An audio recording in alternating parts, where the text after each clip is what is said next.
The first thing people noticed wasn't the horse. It was the silence. A long stretch of road outside a town called Briar's End, and a man standing still like he had nowhere left to go. His name was Jonah Hale, and the truth was, he didn't. The wind pushed against his coat, carrying dust across his boots, but Jonah didn't move.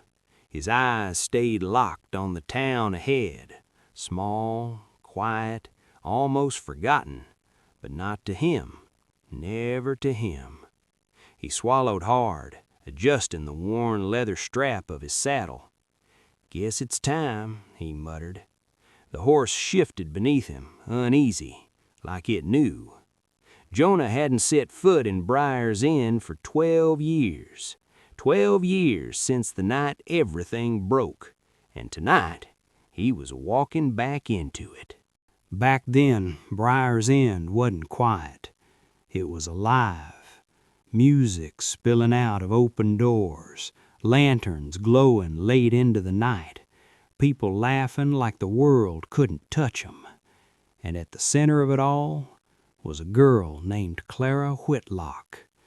She had a way of making people feel seen, not with big words or grand gestures, just the way she listened, the way she smiled like she understood something deeper.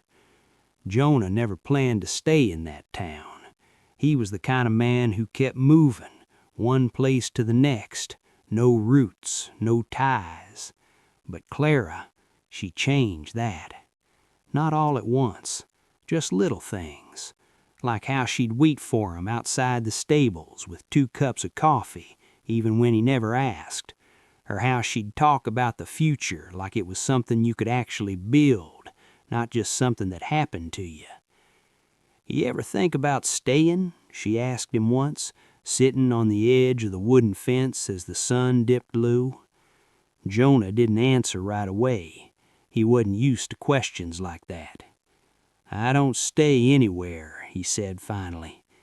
Clara looked at him, not disappointed, just thoughtful. "Maybe you just haven't found a reason yet."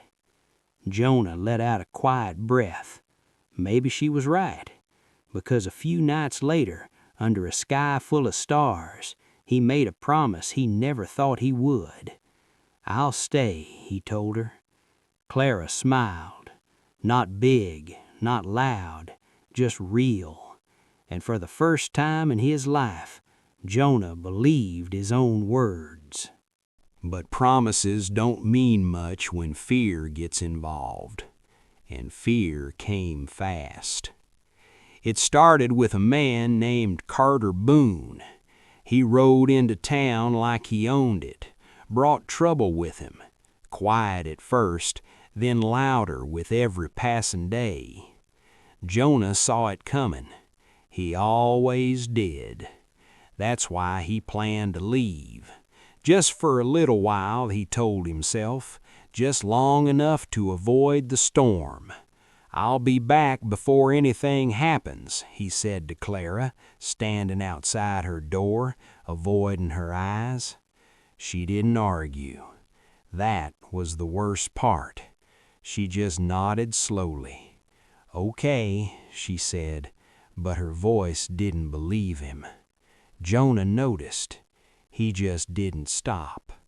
The storm came the night after he left. Gunfire echoed through the town. Windows shattered.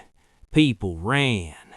And somewhere in the chaos, the general store caught fire. Clara was inside. By the time Jonah heard what happened, it was already too late. Too late to turn back the clock. Too late to keep his promise. He rode for 3 days straight, barely stopping, pushing his horse harder than he ever had before. When he reached Briar's End, there was nothing left to save. The fire had taken half the town, and Clara, she was gone. No body found, just gone. Some said she ran, Some said she didn't make it out. Jonah didn't stay long enough to find out. He couldn't, because the truth was heavier than anything he had ever carried. He left again. Years passed. The world kept moving, but Jonah didn't. Not really. Every town he passed through felt temporary. Every face blurred into the next, because no matter how far he rode, he was still standing in that moment, still hearing Clara's voice, still seeing the way she looked at him when he walked away. That look stayed with him. It followed him. It haunted him, until one day he couldn't run from it anymore. That's what brought him back, standing at the edge of Briar's End, staring at the place he once called home, or almost did. The town had changed, rebuilt in places, broken in others, but it was alive. People moved through the streets, new faces, new stories. Jonah stepped forward slowly, boots crunching against the dirt. No one recognized him. That was expected, but something still felt familiar, like the town remembered, even if the people didn't.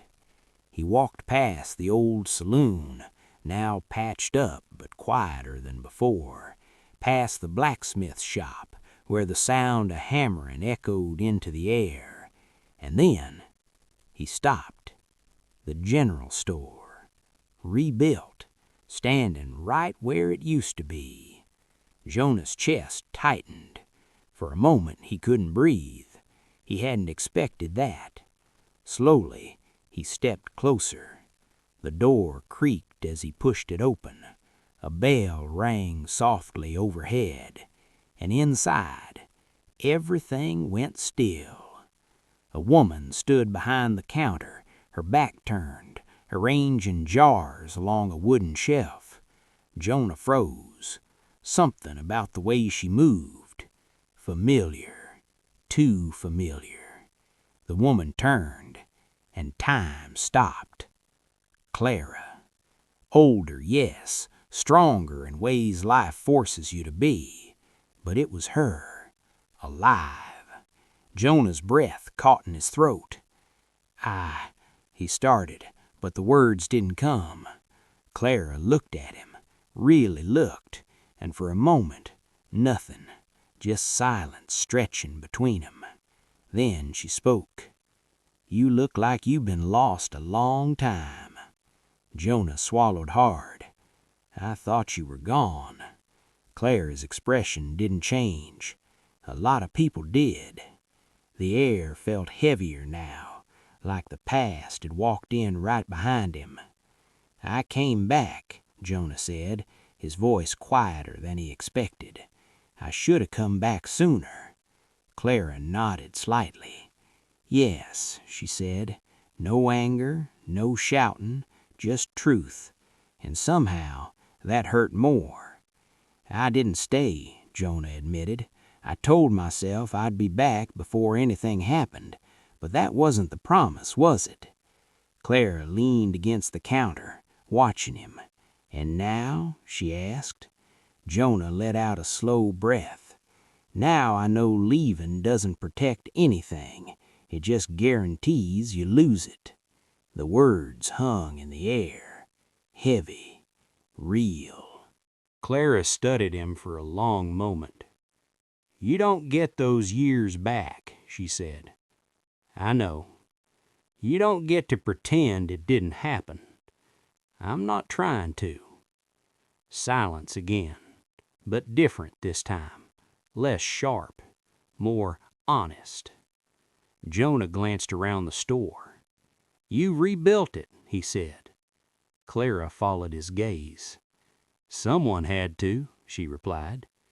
He looked back at her. "And you stayed." Clara gave a small shrug. "Someone had to."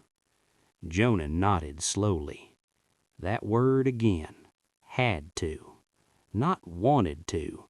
Not chose to. Had to. "I want to stay," Jonah said. Clara didn't react right away. "I'm not asking you to forget," he added. "I'm not asking for things to go back to how they were. I just want a chance to do it right." Clara walked around the counter, stopping a few steps away from him, close enough to feel the weight of everything between them. "Doing it right isn't about saying the words," she said. "You've always been good at that when it matters." Jonah almost smiled. Almost. "I know. It's about what you do when it's hard," she continued. Jonah nodded. "I know that too." Another pause. Longer this time.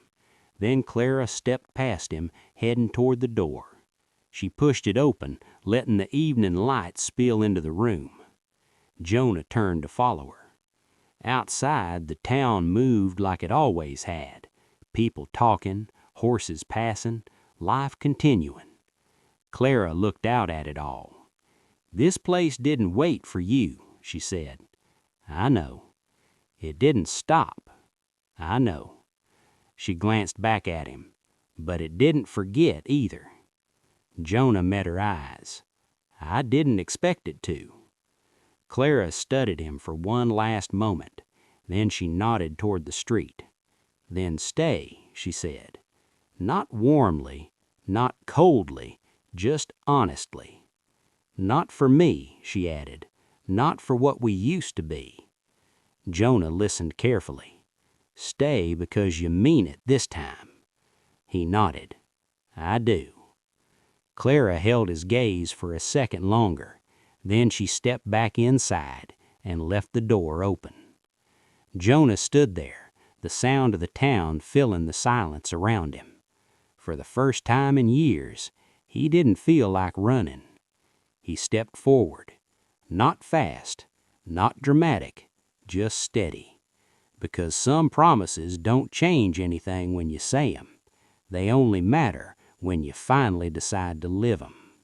Don't forget to subscribe for more videos.